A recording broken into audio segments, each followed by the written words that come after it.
I think the ECW fans, because they were so bought in, did take everything personally. And I would later use that, or try to, in some of my promos, where I would say, I hear you chant this, but I saw you and you and you on the front row of Monday Night Raw last week.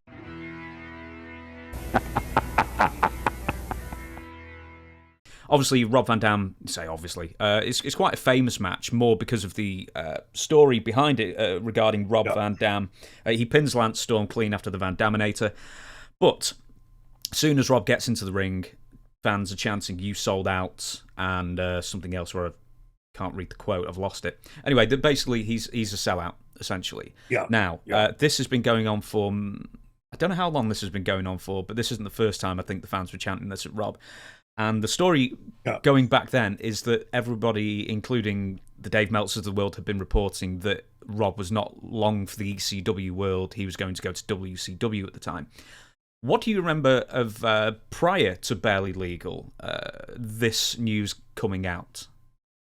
There was a lot of that. At this time, there were very overt attempts from the big two, WWF and WCW, to cherry pick out of ECW. Again, on the timeline, it becomes sort of sketchy to me.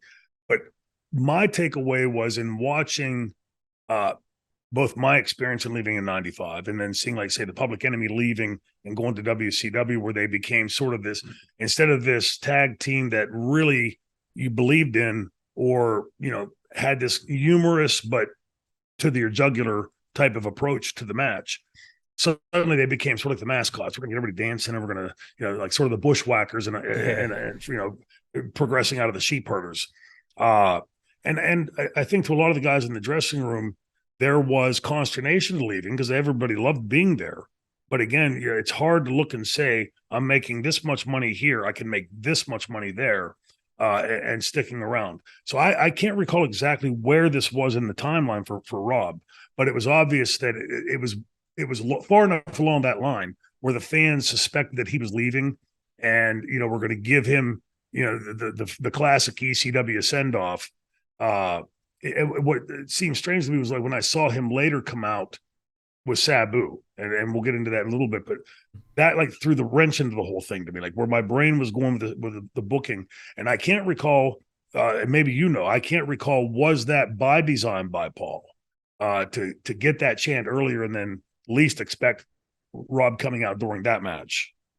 That's a good question. When it's always reported in an industry newsletter, you never quite know who's fed them that line and where they're getting the information from, and if it's a work situation. But it was reported at the time that essentially, I think maybe Paul had won Rob over, and it really was Rob was going to go to WCW later in the line. I don't know how much they were offering. I didn't write down, or didn't find it out. With that being said, the fans chanting "You sold out." Mick, in his first book, talks about how much of an insult he genuinely took it. Mick Foley, I should say, excuse me. Yes. When the fans are saying "You sold out," and it's like, well, the fans, indirectly they are to a point, but me staying here, the fans aren't going to pick up the difference as far as the paychecks go. I mean, what do you think of all the sold out chants? I mean, did you take those to heart on other people's behalf?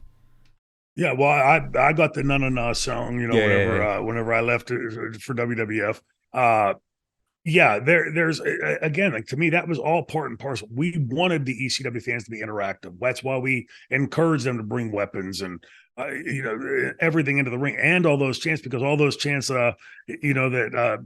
a crack whore, and all the other, that is the fans having fun. That's right. They paid their money to come in and have their fun. Let them have their fun. But with the sellout thing, it seemed genuinely personal to them.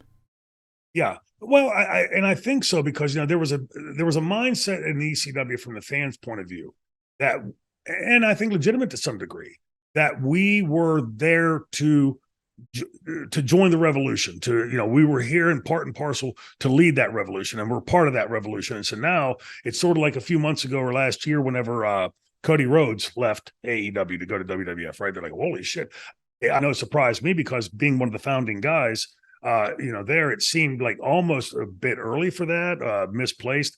Is there heat there? You're not quite sure of knowing what the whole story is. I think the ECW fans, because they were so bought in, did take everything personally.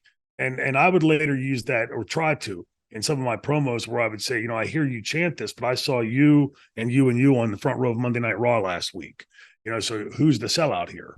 And sort of rub their face in a little bit. The fans, they in the arena there, to them, that was the end all be all universe. That is the beginning and the end, right? The ECW arena. And not realizing that, like I said earlier, we feel pain and we have bills to pay and everything else. And if this company can't provide that to us, and this company's going to offer something a lot more, then we move on. I took a ton of heat in a backward kind of way when I went to WCW instead of WWF after leaving in '99, because at that time, everybody saw that character, the franchise character, be much more amenable to what WWF was doing at that time than, say, WCW.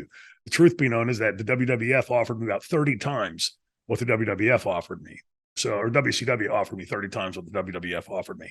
So for my family's sake, that was why I went there. If Vince had matched that or topped it, I sure as I would have ended up in WWF. And at that point, I wasn't really in a position to say no to the bigger pot of money, because after leaving ECW, unfortunately, Paul had really painted me into a corner with money that I was owed. And then a subsequent declaration of bankruptcy. But, back to the fans there, I don't think there was anything really personal to them, like in saying like, oh, fuck you, Rob Van Dam, you're out of here anyway. I don't think it was that. It was them having their fun and going to kick him in the balls a little bit on the way out the door. Because, the very next week, if he came back and did a lights out surprise, the place would have lost its mind. Right. So, the yin and yang with that. But yeah, so back to the match between those guys, which I thought was fantastic.